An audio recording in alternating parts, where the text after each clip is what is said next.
Her kimin ahlakı şu bolsa, Peygamberin aydan kefe. Her kimin ahlakı şu bolsa, işi bir aldırap titrap gelyen, iş yolu düşmeni gelyen, şonu beydip şeydip işini yengildip de Müslümanların işini yola salyan adam bolsa biri, pul gerek bolyan bolsan, edaran işi düşyen bolsan, her näme bolsan, beydip şeydip aňyrdan aldırap titrap gelýäniň işini yola salýa. Şu jere adamyň ahlakı bolsa terediň başynda haqqy özüm durjak diýipdir.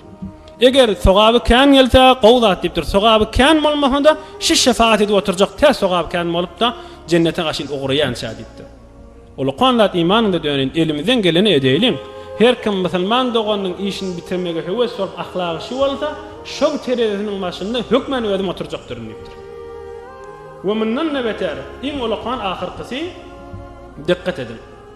Peygamberimizden bir gün sorapdyrlar, ya Resulallah,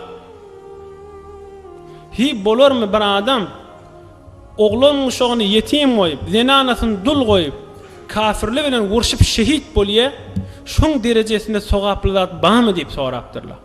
Peygamberimiz aýdypdyr, giýje turup namaz okuýsaň oky, günnizler arada tutsaň tut, yilla hajy gitseňde git, oň derejesine barp ýörme rahim diýipdir.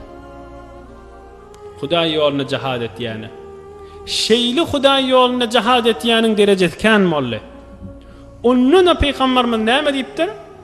Şu terediň maşynda bir wagt boljak şehidin kanyny Hudaý üçin şehit, denanasyny yetim goýup, denanasyny dul goýup, oğlun yetim goýup, haqqy kafir bilen din tarakky bolsun diýip urşup giden adamlar. O da kanyny sıçrap dünýeden geçdi. Şoň kanyny terediň bir gapdalyna goýulyp ve ulamaların din tarakki bolsun diýip ders temrin edenne ýatdaşlaryny, hutkaryny, jewherini, murakkabany, şirnilini onna bir gapdalla goýuljak, kişiň haýhy bir agyr gelýär. Şonna ulamaların murakkableri, jewherleri şehidin sıçrap dökülen kanyna agyr geljek diýip aýdypdyr.